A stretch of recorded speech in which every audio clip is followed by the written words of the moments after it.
So this module is about idea generation using design thinking approach.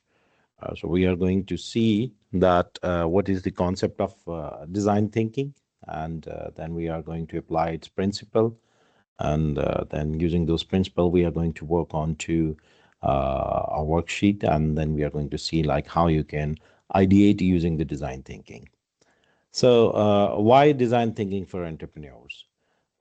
Entrepreneurs they often fail because they build product which nobody wants. Because in terms of ideation and in terms of customer interaction, at many occasions they assume that this is going to be needed, but because they do not interact with the real customers, that's why they build at many occasions the products which nobody wants.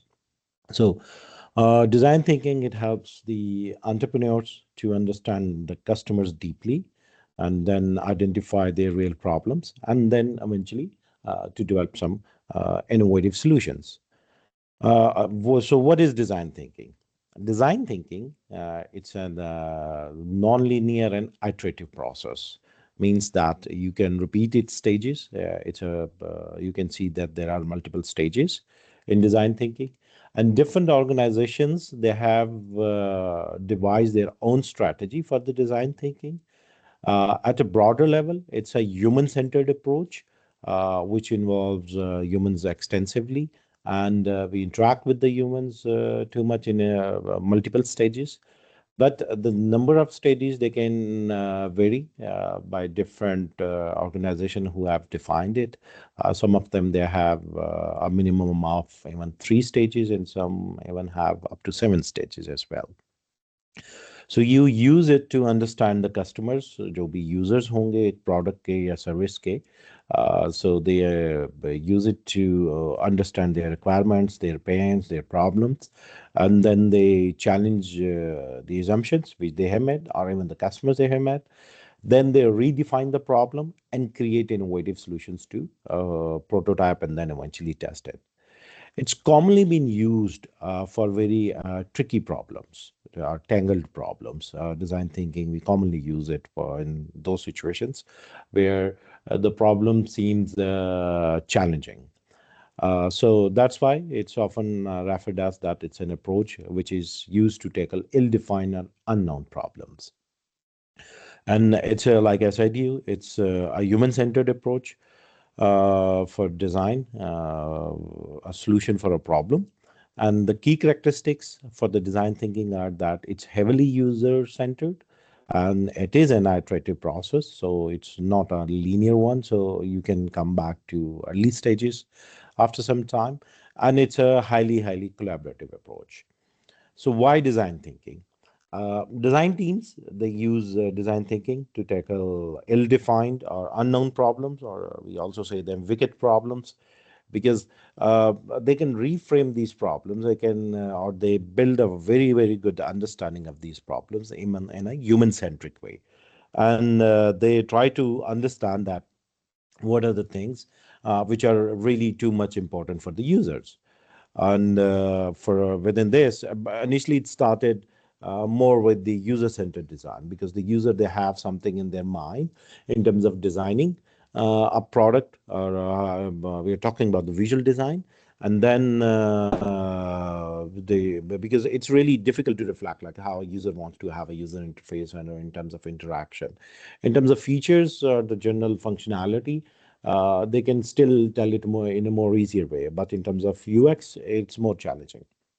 So, what the design thinking teams they do, they based on the users' requirement or users' thoughts, they develop the prototype, and then they do its usability testing, and then they eventually build that thing.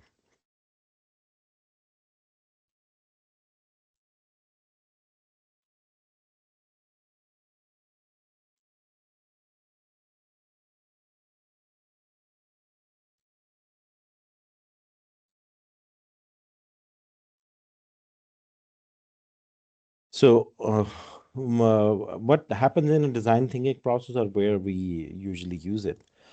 We have a lot of, if you look at on this chart, we start by researching the users. So we do have a lot of uncertainty. So we try to figure it out that what the users they are wanting. So gradually we move from this side to on the right side. So we start from this side and then we move towards the concept side and then concept to design side. And once the design becomes clear, so we become more and more focused and eventually it results into the innovation. So at the moment, if you look at on this chart, it seems like it's a bit linear flow, but it's not linear.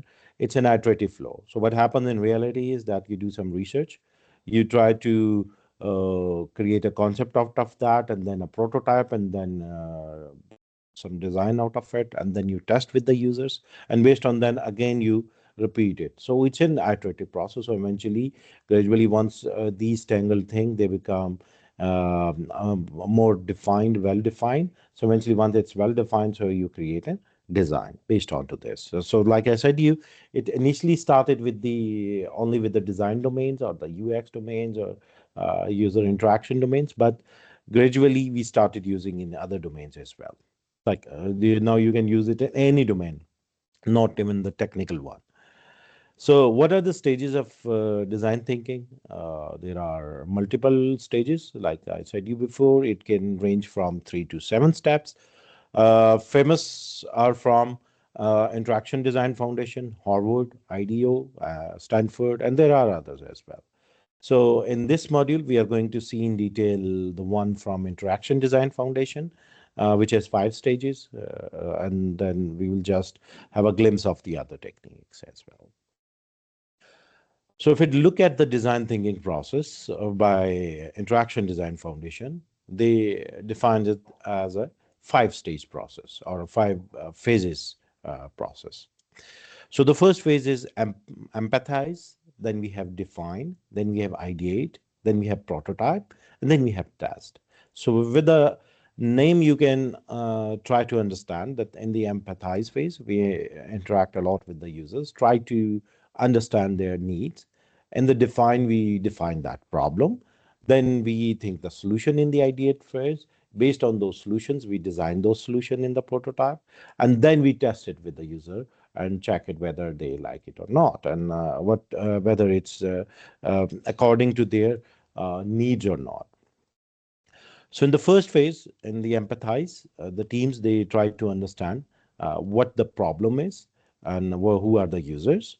And like it's very important to first to identify the users as well, like we said it before, who are the real users. So eventually you are going to empathize with them. It's not going to happen that initially you said, okay, we are going to figure out a problem. So, or you figure out a problem and you try to understand okay, what are the problems within that domain, and you're interacting with a lot of different types of users. That's not a feasible thing. So you need to know that who are the real customers are. So you do the user research, and then from those users, you empathize, you interact, you try to understand their pain point. So empathy is really crucial to gain insights into users and their needs. Then you go on to the define stage. Which state user needs and problem. So you analyze the observations and you synthesize them. You think about them as well, and then you define them.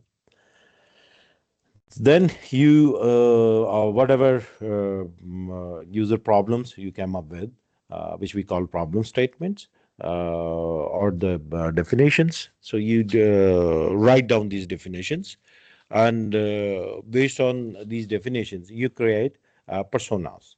Personas are with persona means like typically you create customer personas, like how a person is facing a problem, what sort of problem someone is facing, and so you try to make it too much human centric that this is the problem with the people they are facing. Then you go into the ideate phase. So in the ideate phase, you try to come up with the different types of solutions. So for those solutions, you try to think with very different perspectives, and you try to come up with multiple solutions. But while you are trying to come up with the solutions, you try to think with different perspectives, with different ways how to tackle this problem. You can use different techniques like to in order to come up with the solutions. You can do the brainstorming, brainwriting, uh, scamper, or there is a technique which is called worst possible idea, like the idea which does not seems a normal one, but it seems like, okay, this can solve a problem, and you think, no, it's not a very good solution, but still you can write that. Then there comes the prototype phase. So in the prototype stage, you try to create a number of different prototypes, whatever you have come up in the ideate phase. So you try to design those prototypes. So you can design it onto a paper or a computer-ready design or whatever you want to have. And then first, you can try to test and share and test the prototypes within your team, or across your departments, or in some other with other people. And then you try to identify the best possible solution for each of the problem, whichever have come across in the first three stages. So once you have developed the prototypes, then you test those prototypes. Okay. So in order to test those prototypes, you rigorously test them, whatever the solutions you have figured out that you think that this is the best solution, and you try to test them. So in order to test them, it depends. You can test it if, like, for example, if it is a computer prototype, you can do the testing how it looks like. Is it according to the user needs it or not? And then you can involve the users, and with the users, you can get back the insight like whether is the prototype according to what they're wanting. You can even have a workflow of a process in the prototype, that this is how the process is going to be resolved, or how a process is going to run, and you can test it with the customers. So this is how your five-stage design thinking approach works. But as I said before, it's a non-linear process. So you can go back. So for example, you empathize, then you define. After define, you typically go to ideate, then prototype, then test. But again, you can come back. For example, if you look at here, from the test, you can even you directly come back to the empathize. You can go back to define, or you can even go back to prototype as well. Like you are testing something, you see, oh, okay, there is some challenge in the prototype. You just modify the prototype. But once you have the testing, then you can go to various stages, because you can go back to empathize. And it commonly happens like if it is the first iteration, you might have to go to back to the empathize, because that it would be differentiating quite much. Later on, you might be going only to the define stage, okay, because it's showing that you have to go back to that stage. Or ideate, because for the ideate, you have to go back from define or empathize stage. From the test, you figure out there are very small challenges, then you can go back to the prototype stage. So why the design thinking is so important? Design thinking, it's a human-centered approach to innovation, which draws from designer's toolkit to integrate the need of people, the possibilities of technology, and requirements for business success. So this is from the CEO of IDEO, which has also defined it in a very good way, the whole design thinking process. Okay, so it's a heavily human-centered approach, like I said you before, and very important for doing the innovation. Why? Because eventually a product or a process or a service is going to be used by the humans. So they should be heavily involved into the process, so that you can have a better understanding about their needs and wants. And you see, like even in the software development process, it happens, and we have seen so many software products which is built because of the requirement engineering stage. Because in the requirement engineering, we do not do too much extensive interaction with the users. We do not get them too much involved, so that creates a problem or a deviation in the requirements. So design thinking, it makes you think outside the box. Okay, so for it's really a very good approach in terms of out of box thinking. So it can help you in doing that thing. People who use this methodology, so they try to develop new ways of thinking. Uh, they try to think in a way which is not very conventional and which is not based on some common problem solving methods. And then you have a very strong intentions to improve the product, services, or processes. So you can even see the existing one, and you are trying to improve those processes, but in a very differentiating way. So there is an existing solution, and you say, okay, why not to do it in another way?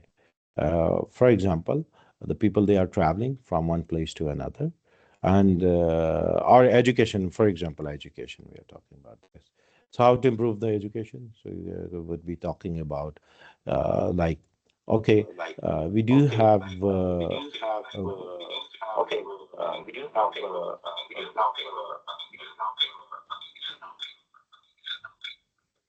kindly mic close. So we're talking about the education. So there's a typical model of lecture delivery. The teacher is going to come, delivers the lecture. Students, they can use different techniques for a better learning. Some of them, they are taking notes. You might have some more methods. For example, you do have assisted materials. Teachers, they are sharing the materials before, even to improve the learning. But you can have an approach, which, for example, we can, and I have used this, and I wanted to use again, which is called flip learning approach. So it is really out of the box approach, in which the students, they study the material before they come there, and the class time is only used for the discussions, and the teacher does not take a lot of time in delivering the lecture. And rather than that, what we do is we do the discussions, and the students, they have done the self learning. So this is a very out of the box approach. Then you can ask significant questions and challenge assumptions. One element of out of the box thinking is to make previous assumption falsifiable. That okay, whatever we have been thinking before, okay, this is not possible, but you are making it possible. So you can think, and you can come up with the solutions which are making it possible. And it often happens as a humans. You make a lot of assumptions, so you have to falsify those assumptions that yes, this can happen in this way. As I gave you example before of this learning method, because it has always been assumed that the teacher is really necessary in order to understand a problem in a better way. First, the teacher is going to teach, and then the students, they are going to understand, and then they can ask question or do something. But what the flip learning approach does, you try to understand the problem yourself first, then the role of the teacher comes. You interact with the teacher, and that teacher then defines the problem, and then at the end, or might happen in the beginning of the class, the teacher defines the problem and then answer your question, or you first ask the question, you interact, you discuss, and then the teacher defines the problem again. But now it's going to be very fast. Okay, so it's really out of the box, because in assumption we think that it's always going to be the teacher first approach. Teacher is going to teach you first, and then so we have changed that process.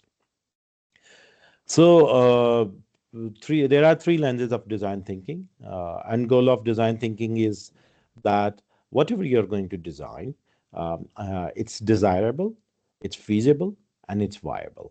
Okay, so you start with the desire, that whether the they really want it. So you ideate about it, and then you design that thing. So whether it's desirable, so why people they desire it, which people they desire it, and what they desire. Then you try to figure out that whether it's feasible or not. So there are technological solutions available. Whether technically it is possible to build such a solution or not. And then viability is all about, okay, it's desirable, it's feasible, whether it's going to be viable in terms of revenue generation and profitability, and eventually a long-term sustainability of your venture. So that is really necessary. And we have talked now a lot about it, that a solution should be viable. And if it is not viable, if it is not going to generate profitability in future, so then it's not probably not needed. So the common elements of design thinkings are because apparently it looks like okay, there might be a few new terminologies for you because they have used some alternate names. But eventually, even the people, if they have defined these design thinking frameworks in different ways or in slightly more stages or lesser stages, eventually they do the same thing. That's why I've chosen this interaction design foundation one because it seems quite comprehensively covering the stages. So eventually, what you do is now we know that we start with the empathy.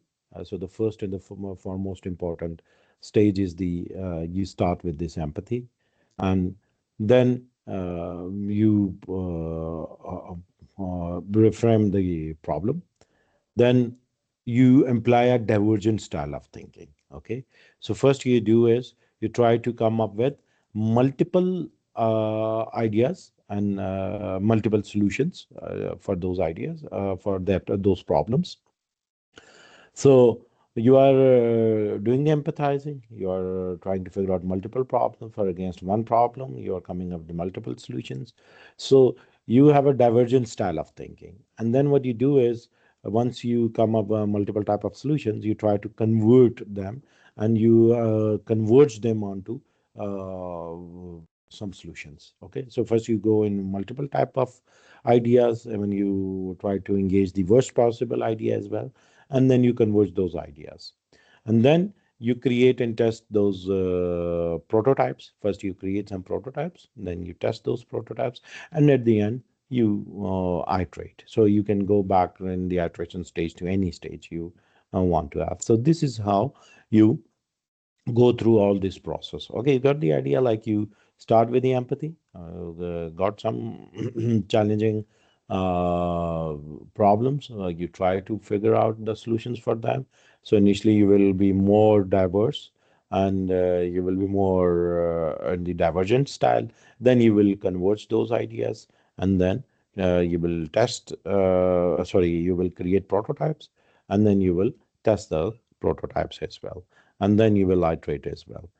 Because based on different solutions, you are going to come up with multiple types of multiple prototypes. So you will iterate and then you will again might be reiterating the whole process.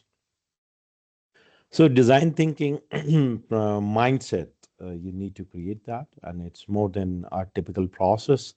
So in the design thinking process, what are the key important areas, or what are the major key features of this? You need to be empathetic. This is very important. Like, what is empathy? Empathy is that once you are interacting with the user, and so they also feel that yes, you are really concerned about it, and you are trying to put yourself in their shoes. Okay, this is how you get empathize, and the people they become really comfortable with you, and they try to explain, and you are trying to think with their perspective.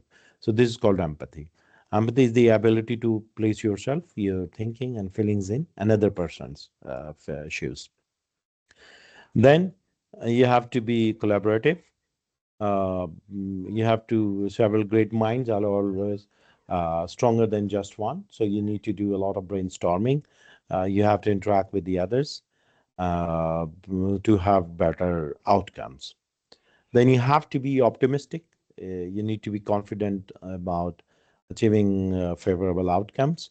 It's not like you are thinking from the beginning, okay, we are not going to come up with a solution. Particularly, optimism is very, very important once we are talking about the tangle or the wicked problems. So if the problems are really tangled or very problematic, so you need to be very optimistic, otherwise you might get disappointed in the beginning and you're not going to come up with the solutions for those problems. So that's why being optimistic is really very, very important. Then you need to be very open, and you should be accepting the ambiguity as well, because ambiguity is needed in any problem, and particularly if you're talking about the wicked problems, you are not going to be too much ambiguous. So that's why then you have to be curious. You need to be open for different types of ideas and different solutions, and then reframe, because you have to challenge and you have to reframe the assumptions associated with the given solutions, because otherwise you're not going to come up with out of box thinking. You would try to think in a very traditional way. So you have to reframe, you have to reiterate, you have to think differently. Okay, why not to think it like this? So you have to do this activity, and this is very important for design thinking process, that you are trying to think out of the box. Then you have to embrace the diversity as well. So you are working and engaging with the people with different backgrounds. That is going to help you more with the different cultures, so that you can experience different ways of thinking, and then you can come up with different types of solutions. This is very interesting, because different societies, even they have a certain patterns which are used once you're devising a solution. So if you're going to interact with very different people who are culturally diverse, so you can come up with the solutions which might be out of the box, and you my because a solution which has been used in one cultural setting might not be have been used in the other cultural setting. You can come up with the idea, okay, why not to use this type of solution into that, and then make it tangible, because once you make your ideas tangible, it is faster and easier for everyone on the team to be on the same page. And how you make your ideas tangible? By creating prototypes. Okay, so you create prototypes, it becomes now tangible. You can see it, you can visualize it, and then based on to that, you use it within your team and even with the customers to iterate it and test it. So there are a lot of similarities, like I said you before, not only within the team, it's also between the design thinking and the agile methodology as well, which is commonly been used in the software development in so many other processes. The first one similarity is that both of them they are iterative, so you can go back. Both of them they are user centered. Both of them they've focused a lot onto the collaboration and the teamwork, and then both of them they are flexible and adaptive. Now, if you look at the design thinking process by the others, like Harvard University, they have defined it. So they have defined it into four stages. They look quite similar. So if you look at back again, what are the stages in the uh, process that we are right now using? Uh, so you can see that Interaction Design Foundation has defined it into five stage: empathize, then define, then ideate, then prototype, and then test. And now, if you look at by the Harvard, it says clarify. It looks like we are talking about empathize and define. Okay, clarify, then ideate, then develop, and then implement. Okay. So in the clarify stage, what we do, we identify the problem statement, we take the observations, and then try to take the time to define the problem. So now it's both stages, ideate and the define. And then we identify the roadblocks that prevented a solution in the past. So we do all this. Then comes the ideate stage. It's similar. Once the problem has been defined, but yes, not finalized, the next stage is to ideate. So the goal of ideation is to overcome cognitive fixedness, like what we have been thinking before. So we are trying to think differently, and you are actively trying to avoid the assumptions which we have made before. Okay. Then develop.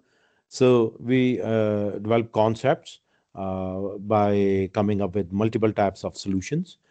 So we do prototyping, testing, and experimenting, and once it's all been done, so we start implementing.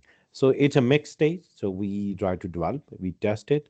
So the implementation, it starts with the testing, and it reflects on the result, reiterate and testing again and again. Stanford define it in six stages. The first one is empathize, then define, then ideate, then prototype, then the test. It's the same with were defined by the Interaction Design Foundation, and then eventually they say assess. So again, similar type of things in the empathize. You conduct the interviews, you uncover emotions, you seek stories, Then define, you reframe and create human-centric problem statements. Then you identify meaningful surprises and tensions. Then you infer insights. In ideate, you brainstorm those radical ideas, then build on other ideas as well. Like someone else is telling you an idea, say, "Oh, okay, that's good," and then why not to slightly modify this, and then you build on your own ideas, and then eventually at the end you converge. And try not to be too much judgmental. And then prototype, you create different type of prototypes, different types of solutions. You can also do the role play to understand context and key features. And then you try to build up some prototype based solutions. Then in the test stage, you test it with the customers to refine your solutions and develop some sort of insights based onto that. And you try to gain deeper empathy. And you have to embrace the failures. Like if your prototype is not according to the user needs or not accordingly, so you have to accept that. In the SS, you actually finalize that thing. So you develop guidelines for evaluating project work critically, and you openly give and receive the feedbacks, and then you integrate those feedbacks back into the product. I do define it into 7 stages. The first one is frame a question, then gather inspiration, then synthesize for action, then generate ideas, then make ideas tangible, then test to learn, and then you have to share the story. Okay, so design thinking and the product, we have already now discussed about it. It's really different from other innovation and ideation processes, that it's a solution based and heavily user centric. Okay, so you come up with the some problems, so you try to build it solutions and heavily involve users into figure out the problems. So you focus too much onto the solutions in the design thinking instead of the problem itself. For example, if your team is struggling with the transition to the remote work, you apply the design thinking approach to come up how to increase the productivity. So essence of the design thinking is that it's human and user specific or the customer specific, because they are the person behind the problem and the solution. So you have to be asking like who will be using this product and how this solution will impact the users. Okay, now this is the time for the class activity for the design thinking. So what you're going to do is you are going to design a mobile app for time management. The objective of this activity is going to be that you have to apply design thinking principles in creating a user-centered mobile app for the kids who are ranging between the age 10 to 15 years, and it should act like a virtual friend. It should be a very interactive app. So you can break up your time between 60 to 90 minutes as a sample case. You can have introduction for 10 minutes where you can brainstorm among each other for that. Then 15 minutes for empathize phase, then 10 minutes for define, 20 minutes to iterate, 15 minutes for prototype, 15 minutes for test, and at the end, you may present to each other and get the reflections, which is going to take about 7 minutes. So if we break it down for the empathize, what you can do is you can conduct user research in which you are going to interact with the kids, which should be within the target age group, to understand their needs, their preferences, their wants, and what are the challenges they face with the existing applications. And you have to use some empathy tools like interviews. You can conduct some surveys as well, and you can also observe those kids to get insights on their daily lives, interests, and the desires. You have to identify eventually some common pain points and the challenges those kids they face in their social interactions. So the next phase is going to be define phase. In this phase, you are going to define the problem statement. For example, how might we create a virtual friend app that help kids age 10 to 15 feel sportive, engaged, and entertained. You have to analyze their needs and desires, in which you are going to identify key features and functions that this virtual friend app should have, like companionship, entertainment, educational content, and safety. Then, based on all this, you are going to create user personas. So you are going to develop profiles of these users, which should fall within this target age group. You have to consider their backgrounds, preferences, and aspirations. So based on that, you're going to build their personas. Then you're going to ideate. So you're going to generate innovative ideas. There should be multiple ideas for the applications. So you have to encourage brainstorming and ideation sessions with different perspectives, which should be done with the students, with the educators, and with the developers. So you have to promote creativity and exploration of various concepts, features, and interaction. But you can think even about the worst possible ideas as well. So you can also consider the gamification elements as well, like you can have some interactive storytelling, personalization, and chatbot functionalities as well. Eventually, once this is completed, then you will create prototype. So you're going to have some low fidelity prototypes in which you can develop some simple mockups and wireframes, which are going to illustrate the app structure, screens, and basic functionality. Then you can test these prototypes with the kids. You can show it to them, and you can ask them like how what they think, how much usable it is for them. So you have to conduct usability tests to gather feedback on the app's user interface, interaction, and the overall experience. So then you are going to incorporate these feedbacks and are going to iterate the prototypes to refine its design. Eventually, you're going to test this. So you're going to test this with a larger group of kids. You can gather broader feedback to refine the prototypes. You can focus on usability, engagement, and enjoyment. Then you can evaluate the effectiveness of the features like conversation capabilities, customization options, mini games, educational content, and safety measures.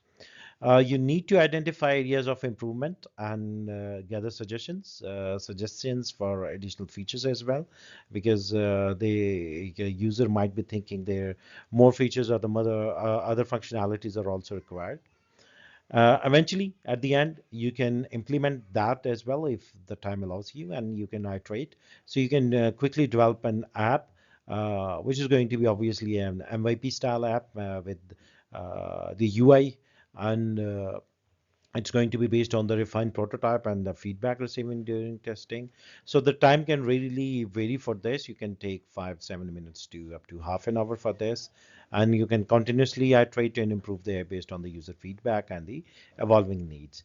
So you need to regularly engage with the target user groups to gather insights and ensure the app remains relevant, engaging. So this is all what you have to do in this activity, and I wish you best of luck for this activity.